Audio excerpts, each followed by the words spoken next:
E agora é também a questão que legitimamente podemos colocar a José Soares dos Santos, da Fundação Francisco Manuel dos Santos. Muito boa tarde. Boa tarde. Daquilo que tem ouvido durante estes 2 dias de debate Portugal-Europeu, e agora? Qual é o caminho que devemos seguir? Agora eu acho que é continuar o debate, não é?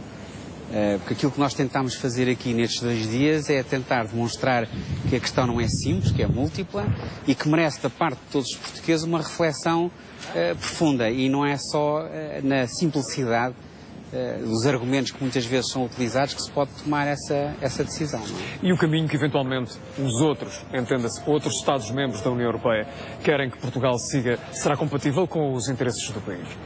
Eu acho que, primeiro que tudo, era muito importante os portugueses decidirem que caminho é que querem seguir. Não é esse caminho fácil dos lugares comuns, como diz o António Barreto, mas realmente o que é que nós portugueses pretendemos ser não é amanhã, é daqui a 25 anos.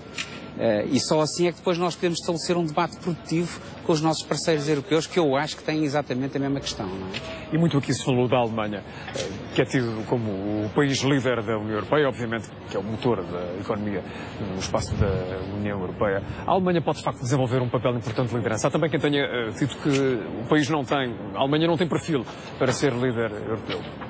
Eu acho que os alemães têm de decidir primeiro que tudo, e vamos ver isso daqui a uma semana, se eles de facto querem ou não ser líderes. Não somos nós que temos que dizer que eles têm que liderar, no meu entender. Os alemães é que têm que dizer isso. Eles parecem-me um bocadinho relutantes em assumir essa liderança, não só por fatores históricos, mas também pela responsabilidade acrescida que isso traz no panorama europeu. E que responsabilidade têm os governos portugueses, os que têm estado no ativo nos últimos anos, o que está agora, o que virá a estar em funções daqui a 2 anos? Que responsabilidade tem o governo para que, de alguma forma, possa Portugal definir um caminho mais exato no âmbito da União Europeia, cada vez mais alargada? Eu acho que era... Quanto a responsabilidades passadas, nós temos que ver as decisões que os governos tomam nos contextos da altura. E, portanto, eu acho que o estudo que o professor Augusto Mateus fez dos últimos 25 anos de fundos em Portugal explica bem o processo, explica bem de onde viemos e o que conseguimos atingir, e ele esta manhã disse com muita clareza quais eram as principais lições que nós podíamos tirar. E, portanto, isso para mim lida com o passado. Quanto ao futuro, não é uma questão do governo, é uma questão da sociedade civil portuguesa, o que é que ela quer.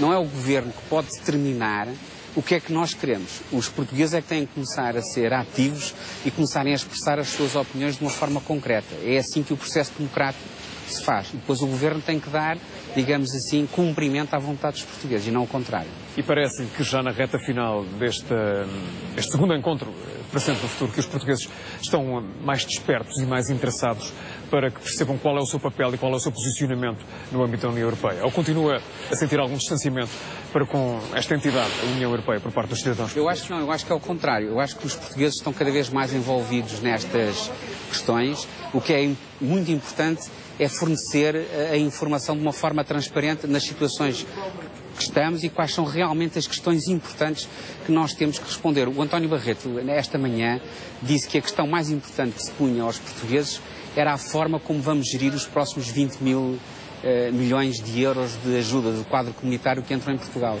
E que isso realmente ia ter um impacto significativo no futuro de Portugal. E esta é que é a verdadeira questão que temos que debater. Estar a atirar culpas ao passado é importante que se reflita, mas não nos ajuda a resolver as questões do futuro. Estes pensamentos que aqui têm sido produzidos, estas reflexões, merecem, entre aspas, chegar ao poder que decide, ao poder político, inevitavelmente, sendo que há uma receptividade por parte dos decisores do país a ouvir estas vozes que chegam da sociedade civil, de quadrantes profissionais tão diversos e tão diferentes como aqueles que têm estado aqui a ser representados. Eu não sei se está a chegar. A única coisa que eu posso dizer é que a TVI tem feito um trabalho absolutamente extraordinário na divulgação deste evento, assim como o Diário de Notícias. Eu acho que isso é que é um verdadeiro ato de cidadania em Portugal. Nós produzimos os conteúdos, nós facilitamos os debates e tem sido os mídia, que muitas vezes são acusados de muita coisa, que de facto têm feito esse trabalho de fazer chegar as coisas aos portugueses. Agora, Se os governantes, se os políticos, se as pessoas querem ou não tomar estes debates em consideração e estas opiniões e esses estudos, isso é um problema de cada um e cada um com a sua consciência. E, portanto, aí não lhe sei muito bem responder se eles vão tomar ou não em atenção. Vamos ver.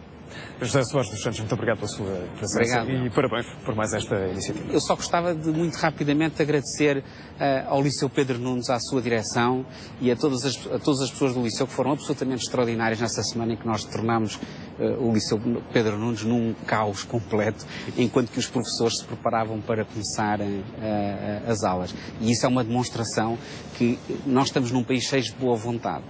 E estamos num país, acho eu, com uma vontade enorme de resolver os seus problemas. E nós temos é que ganhar claramente uma direção para a qual temos que caminhar. É sem dúvida um bom sinal.